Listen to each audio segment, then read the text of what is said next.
hoje é um dia muito especial aqui nessa série de entrevistas 4P, Prazer é Poder para as Pretas, porque nós estamos com a tradutora dessa experiência imersiva de prazer, de autoconhecimento ancestral através da energia sexual, através das reflexões sobre sexualidade e dimensões raciais aqui em diáspora. Estamos com Eurides. A Eurides é paridora, cofundadora do Libras Mais, faz parte do grupo de pesquisa Axé Libras. Ela vai contar um pouquinho para a gente sobre isso. E à medida que a gente foi trabalhando juntas, a gente foi entendendo que era muito importante ter uma entrevista exclusiva para conversar um pouquinho sobre a relação da língua de Libras, de sinais, e a sua relação com essa tradução sobre sexualidade e também sobre as relações raciais. Então, Eurides, por favor, esteja à vontade para se apresentar para a gente. Meu nome é Eurides Nascimento. Primeiro, eu quero agradecer a presença do professor Emerson e o convite também da Ione das Pretas, na pessoa da Caroline, Amanda. Muito obrigada. É muito raro um intérprete também ter essa possibilidade de falar, né? Eu sou professora também, professora bilíngue. Atuo numa escola bilíngue, uma escola de surdos. Então, são meninos que entram com uns 4, 5 anos e saem já no ensino médio. Já adentram a faculdade, a gente tem um programa de apoio a esses jovens. Então, é muita experiência, muita coisa voltada à sexualidade também. Esses olhares diferenciados que, vindo de uma referência ancestral, é de um outro lugar. Fazendo as traduções, eu fui também me colocando, né, me sentindo, as traduções com a Thaisa, com a Elânia, né, também com a Carmen. Sinceramente, a Carmen me tocou bastante. Falar sobre erotismo foi muito forte. Então, teve esse despertar e eu comecei a refletir muito mais como é essa travessia. Se para a gente, ouvinte, imerso, né? Eu me lembro que você falava sobre você estar no meio, estar junto com seus familiares, às vezes a temática sobre a primeira menarca não vinha tão fácil assim. Imagine um sujeito que tem uma barreira linguística. Como é que isso acontece? São identidades, né? São sujeitos com suas multiplicidades. E aí você também me perguntava sobre o Axé Libras. O Axé Libras foi um presente, né, de Oxumaré para mim, de Oxumaré de minha mãe Euá, dona das traduções, né, senhora das traduções. E eu caí mesmo no colo do Axé Libras como um resgate ancestral. É de lá que eu me reflito, falo sobre minha avó, é de lá que eu sinto a presença da minha avó, que minha avó era uma Yalorixá, em Cachoeira, em Belém, no distrito de Belém, onde eu nasci. Fiquei lá até os 7 anos, vim para Salvador, fui abraçada por uma comunidade religiosa e algumas coisas ficaram lá nos 7 anos, congeladas, né? E quando eu tenho a oportunidade de colocar o dedo na minha subjetividade, sabe? É como se eu estivesse andando pela primeira vez. Eu acho a Libras para mim esse sabor de retorno para casa. Lá, eu acho a Libras é vinculada ao ESB, né? Nós temos um grupo de pesquisa, o GEPEL. Lá no GEPEL, a gente faz o amor. A gente percebeu que a maioria dos intérpretes eles vêm de algumas organizações religiosas. E com esse olhar de negritude, né, de se tornar negro mesmo, faltava isso. Na faculdade de letras, eu percebi que eu fui fazer uma palestra e percebi, e perguntei para alguém da letras, né, que falava a linguagem, a língua de sinais, e eu perguntei como fala negro em Libras, né? Aí ela falou que era fazendo um movimento como esse, remetendo ao cabelo, né? Exato. E ali abriu um uma área assim de reflexões. Eu fiquei pensando, isso era, sei lá, talvez 2016 ou 2017. E aí eu tomei para mim que sempre que eu pudesse e tivesse condições de viabilizar um debate sobre qualquer viés, sobretudo aquele que diz respeitasse as dimensões raciais, e agora, com esse trabalho que eu tenho desenvolvido já há alguns anos, com a dimensão da sexualidade, da intimidade, da ciclicidade menstrual, isso também deveria ser traduzido, porque eu percebi que havia um fosso entre o que eu estava falando para nós, pessoas que fazem a leitura da linguagem auditiva, da linguagem em português, da linguagem acadêmica. Então, são muitas camadas de comunicação, né, que a gente está se colocando na interlocução, mas eu sabia que isso precisava acontecer para além dessas linguagens que eu tenho domínio e chegar até esse grupo, que não é um grupo pequeno, que é um grupo expressivo na sociedade brasileira e no mundo, mas que é invisibilizado. Então, Eurides, eu queria que você falasse um pouco, continuasse, né, falando mais um pouco sobre essa experiência racial que vem com um monte de camadas, seja ela a dimensão do racismo que se expressa na religiosidade e institucionalidades que dominam, né, as traduções no país, inclusive a formação de tradutores no país, o que é mais grave ainda, né? E falar um pouco sobre essa relação, você, mulher, preta, nordestina, que sim, aqui menino é uma categoria carinhosa, não é uma categoria de desdém. Isso tem muito a ver com regionalidade, né? E aí eu fui aprendendo, agora que eu estou aqui em Salvador, eu estou aprendendo, né, como que as categorias mudam de sentido de acordo com a regionalidade. Então, eu gostaria que você falasse um pouquinho sobre isso. Primeiro eu vou partir desse lugar de menino, né, que eu estava falando antes. E aí você falava que é uma questão regionalista. Então, na construção do sinal que você falava, Ali, eu perguntei a alguém dentro de uma esfera institucional como era o sinal de negro, e ele me deu esse sinal de negro. Então, como é que a gente discute hoje dentro da língua de sinais, em especial esse grupo? Como é que a gente discute as questões semânticas? Veja, eu digo menina de um lugar de carinho, de afeto. E os sinais, as construções dos sinais, eles demandam tanto a questão da afetividade como a questão semântica. Então, hoje a gente discute muito, eu estou respondendo só uma parte, né? Discute muito essa questão de como é feito esse sinal, quem é o sujeito, por que um sujeito que não frequenta uma casa de santo, né? Um terreiro, que propriedade ele tem para trazer uma semântica de cavalo e dar um sinal termo, né, que a gente utiliza assim. Bom, é isso.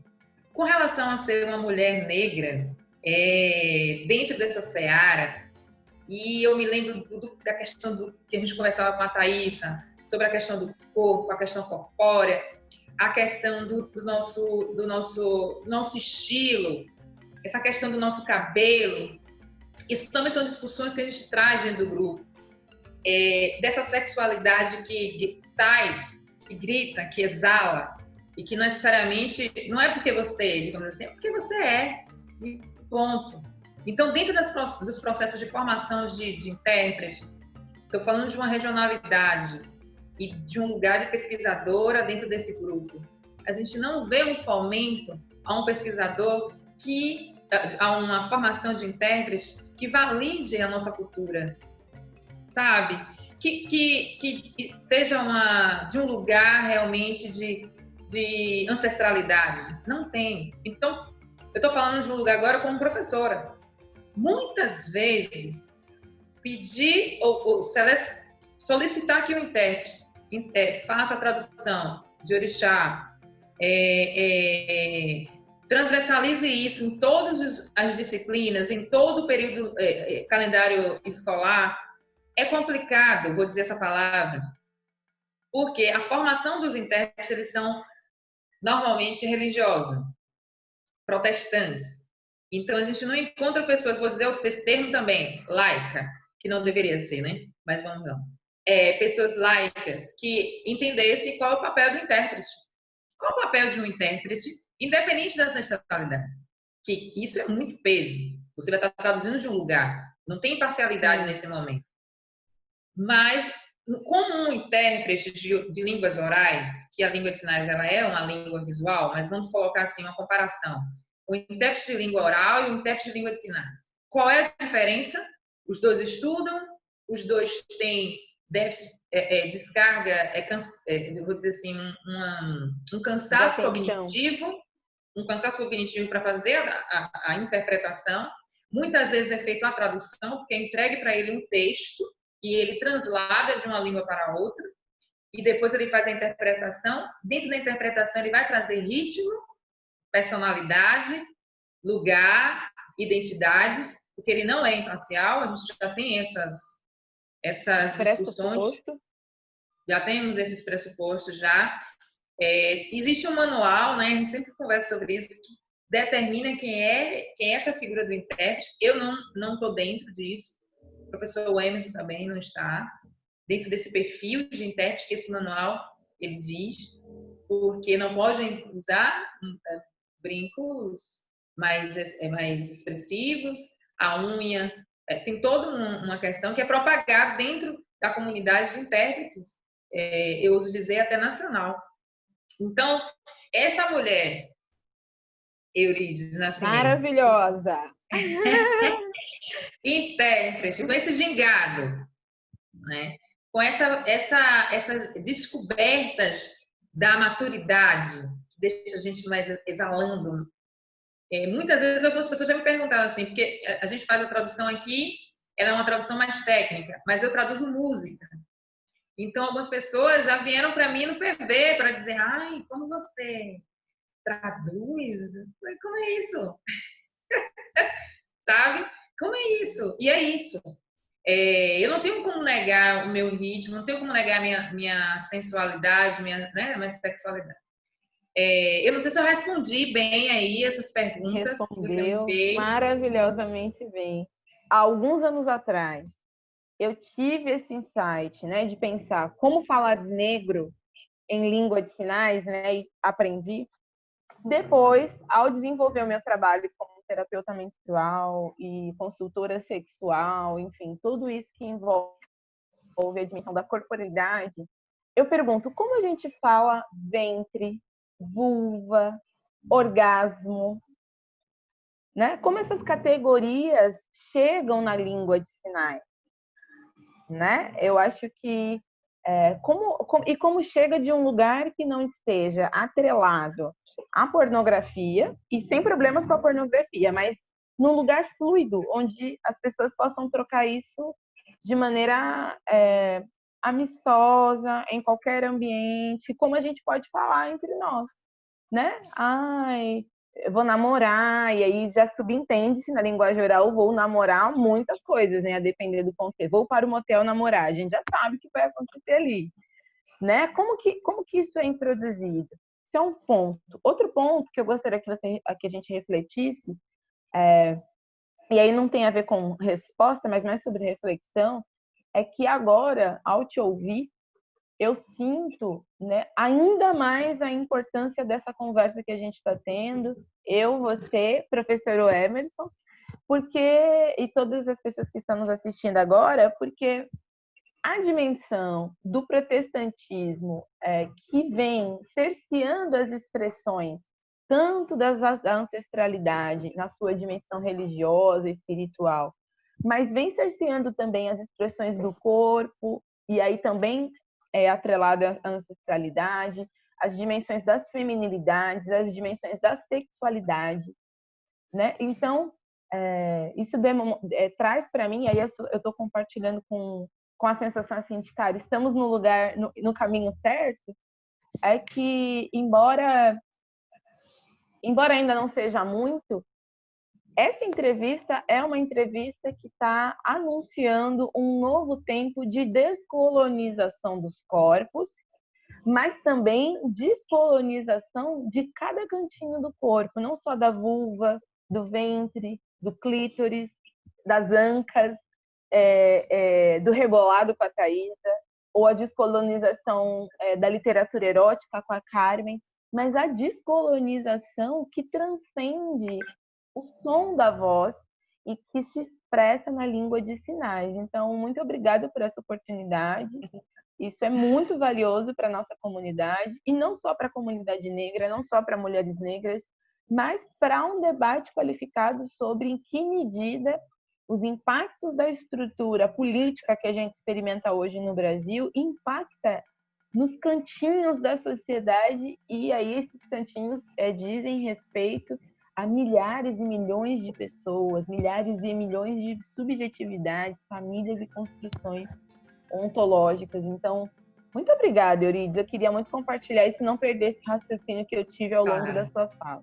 Mas é sobre isso. Queria que você falasse como que funciona essa tradução aí de vulva, ventre, vagina, orgasmo. Como é que faz para conversar sobre isso em casa, de maneira fluida? É possível? Vamos lá.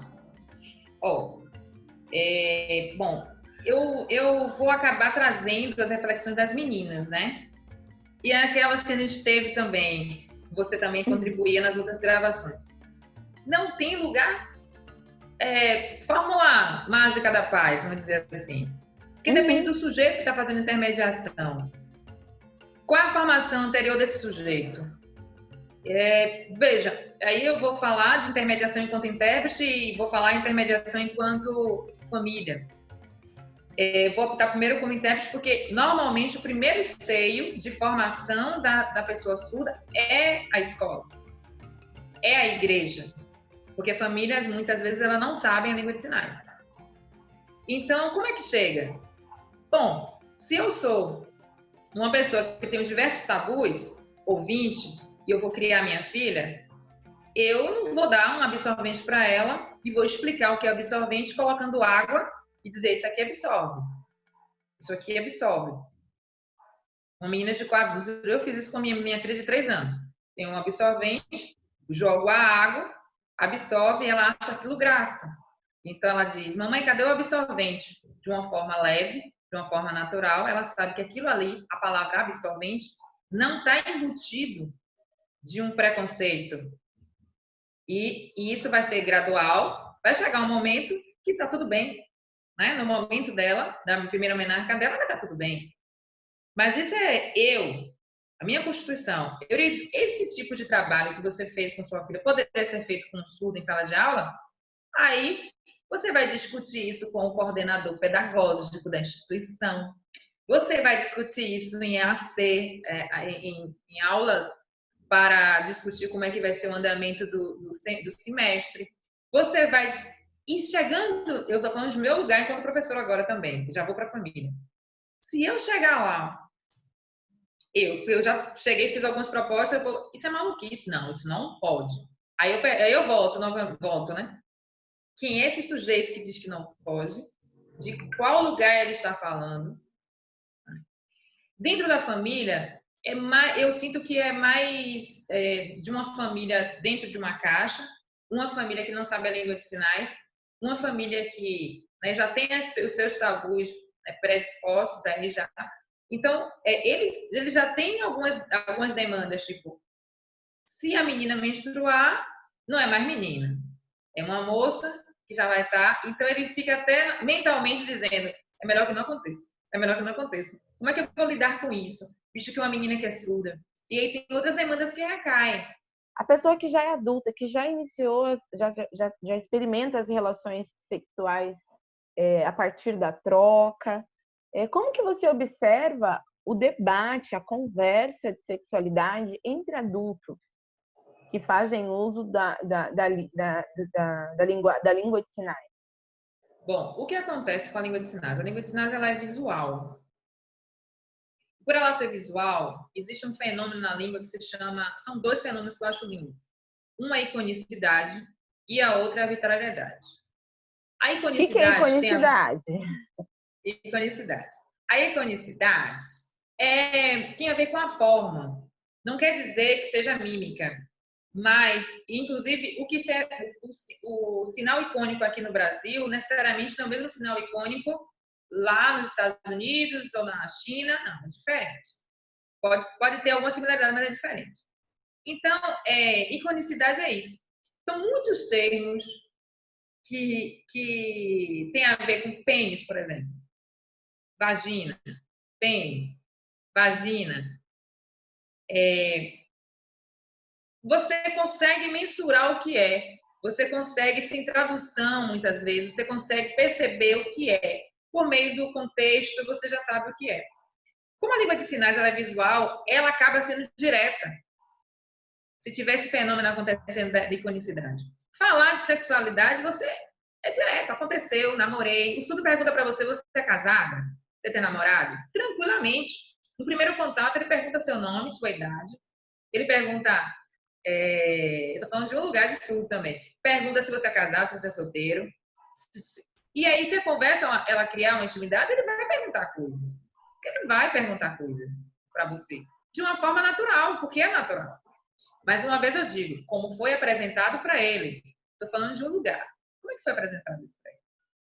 Mas eu vejo nos meninos em formação que há muita curiosidade e há muitos experimentos. Assim como nós, ouvintes, fazemos, os meninos experimentam. Meninos, nesse caso, envolvendo meninas e meninas. Meninas, Meninos, meninas e menines. A gente aprende. E aí, existe muita curiosidade, mas eles... a característica de adolescente é que permanece. Porque é ser humano. Então, ele vem um jeitinho, esconde. Muitas meninas, por exemplo, elas acabam não indo à escola naquele período menstrual, com vergonha. Eu falava na outra vez, não foi no secreto, no espaço mais... Depois que acabou a entrevista, eu falei. Muitas meninas, elas ficam, nossa, ela tem um absorvente, mas o sinal é visual, ou seja, a língua de sinais ela é visual, elas procuram um jeitinho para chamar a gente no canto, para falar que quer um absorvente, porque o jovem, ele vai ver que ela está menstruada e ela não quer. Ou seja, muitas não têm essa formação de que é natural, é corpo, faz parte da constituição enquanto mulher e tudo. Então, por exemplo, um sinal que é feito aqui, como vagina, esse é o lugar, segundo o padrão, os parâmetros fonológicos da língua, segundo a gramática. Mas eu não quero falar para que o outro veja. Então, eu faço aqui discretamente. Eu chego aqui e faço. Eurides, meu coração tá até disparado. Sabe por quê? Porque o símbolo da Ionidas Pretas é um mudra no meio da testa. Ai, que lindo! Chega a me arrepiar agora. Real, é assim, né? No meio da testa. Nossa, tô arrepiada! Menina, eu não sabia disso, gente. Gente, que coisa. Ai! Olha só como a ancestralidade trabalha de um jeito perfeito, né? Assim, trabalha. Eu não sabia disso, absolutamente não sabia. Tô aprendendo com vocês aqui, com a Eurides, com o Emerson. E a hora que você fez isso aqui, menina, eu pensei, não é possível. E eu falei para minha mãe, quem fez a logotipo da Ioni foi a minha mãe. Ai, que linda! Minha mãe que fez o site, minha mãe que fez todo o primeiro layout da Ioni. E aí eu falava para minha mãe falou, mas por que você quer botar um mudra, que é esse aqui, né, no meio da testa? Falei, porque esse mudra do ventre é a conexão do ventre glândula pineal, que tem a ver com a ancestralidade, com a espiritualidade, com a conexão da intuição. E aí eu insisti, a minha mãe fez o que fez, menina, ela demorou para conseguir articular esse mudra no meio da testa dessa imagem, né, desse rosto que está estampado na logo da Ioni. E aí agora você me traz essa informação. Isso só... E você sabe que a gente está em transformação, como é aniversário da Ioni, a designer falou, a gente pode mudar. Aí eu falei, eu não queria que mudasse, porque minha mãe fez, conversei com ela ontem. E agora, com certeza, a gente não vai mudar nunca, porque eu tenho certeza que alguém que faz uso da língua de sinais, ela vai entender que tem a ver com vagina, tem a ver com ventre e aquilo, né? É possível que ela entenda isso? Claro. Isso tem que ser dito, isso tem que ser explicitado. Você tem que dizer, essa história que você contou agora, ela é uma história válida e tem uma história conectada. Então, as surdas, surdos, surdes, precisam saber sobre isso e entender essa concepção da Ioni, né? Que é realmente essa conexão ventre, né, e a glândula, porque parece que é um membro lá e que você não pode tocar, tem uma função para o outro. Sim. Né? Então, o pênis, a vagina, muitas vezes as pessoas interpretam como algo que é uma funcionalidade para o outro, e não como um poder dado, né? Eu falo, a gente sabe que é a representatividade de Exu, né? Então, a gente tem, a gente não percebe, é um poder que a gente tem. Mas isso não é dito, isso é relegado, isso é colocado como algo menor. Eu gostaria que você falasse um pouco como tem sido essa experiência aqui na tradução de Libras. Viver isso, para mim, é um presente. Viver a Ioni é um presente, né? Eu sou uma menina solta, graças a Deus. E, às vezes, os caminhos do sagrado, ele vem e coloca pessoas como a Glaucia na minha vida, para poder ir dando o tom. Eu agradeço muito a ela, né? Por estar nesse caminho comigo. E tá fazendo parte desse projeto é isso, sensualidade, sabe? Lembrar que eu sou mulher, lembrar do meu poder, lembrar desse sagrado que, como você falava na outra, eu gravo muitas coisas, né? Falava sobre o sagrado feminino, que ou seja, eu sou Teta Healer. E quando você falou isso, eu falei, bicho, o Teta Healer é um saber milenar, ou seja, só é uma roupa, um rótulo. Quando eu penso no que minha avó foi capaz de fazer analfabeta, aquilo era Teta Healer. Né? Numa nova roupagem, na roupagem do nosso tempo, era Teta Healer. Então, essa coisa do sagrado feminino, que você falava que era redundante, porque o feminino é sagrado, né? E o sagrado ele se funde com essa questão do feminino, do poder que é ter uma filha. Isso me fez refletir do poder que é ter uma menina. Eu estou criando um novo mundo. Ali é um mundo, né? Meu mundo trouxe um outro mundo que possivelmente vai trazer um outro mundo, porque o poder da fertilidade, o poder da procriação, o poder está aqui, é com nós, né? Claro que a gente tem a partilha, mas quem gera, quem gesta. Então, fazer parte da Ioni é isso, é poder mesmo, é poder, é prazer para as pretas, para os pretos, para os pretos. Eu sou quietinha, mas estou aqui, eu tenho uma presença, eu sou quieta, mas com presença. Então, eu fico num processo de formação, me sinto sendo forjada junto com vocês, sabe? Relembrando, como você disse que ninguém esquece, acho que foi você que falou, ninguém esquece. Sim, cada fala de uma mana dessa é um despertar. Porque se o conhecimento chega para você, é imoral, é injusto que não chegue para os demais. É só entender que o que eu preciso enquanto ser humano, quanto necessidade básica, comunicação é básico, um direito meu me comunicar. Informação é algo básico, porque se eu não tiver informação, como é que eu ia chegar até a Ioni? Como é que eu ia saber sobre essas temáticas todas? E por que eu estou sabendo e eu não posso passar isso para um outro sujeito? Não é? Para uma mulher negra, surda. Então, se você está ouvindo, está assistindo essa entrevista, traduzida com todo esmero, com todo amor, com todo carinho para o Emerson, professor Emerson Silva, que o que eu estou falando aqui, a gente discute todos os dias no nosso grupo de pesquisa.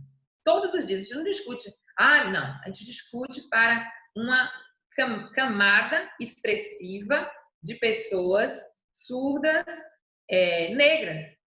Basicamente isso, que foi negada para ele o sagrado. Olha como é que nega o sagrado nosso, nossa ancestralidade. Por que negaram isso para a gente? A gente tem resposta. A gente vai fazer agora uma abordagem antropológica, histórica, mas não é.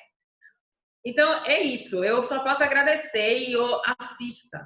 Assista, repasse, seja empático. Se encontrar uma preta que não seja surda, passe. Por quê? Porque a Libras Mais, como você falava antes, eu iria falar um pouquinho. A Libras Mais, ela se resume em uma coisa: sensibilizar pessoas. É assim que a Libras Mais se resume. Para o quê? para que ela perceba que o mundo não gira só no umbigo dela. Tem outras pessoas. A Libras Mais é isso. Eurides, me conta, antes de ir embora, a frase mantra que é: eu me curo te curando, eu te curo me curando. O que Libras Mais, sua filha projeto, curou em você, transformou em você? Ai, gente, e aí eu vou chorar aqui agora, né? Falar de Libras Mais é demais. A Libras Mais me curou desse mundo perverso, que colocou na mente da gente que para você tinha que ter mais do que ser. Então, com ela, eu vou me emocionar bastante, viu? Com ela eu aprendi que ser empático custa barato, não custa nada ser empático. E que se você puder dar um sinal amigo para uma pessoa, você não precisa cobrar por isso. Se você puder dar uma palavra de ânimo, você não precisa cobrar por isso. Você sabe o seu valor. Mas nem tudo tem preço. Então, pegar na mão de um irmão preto, surdo, é o meu propósito.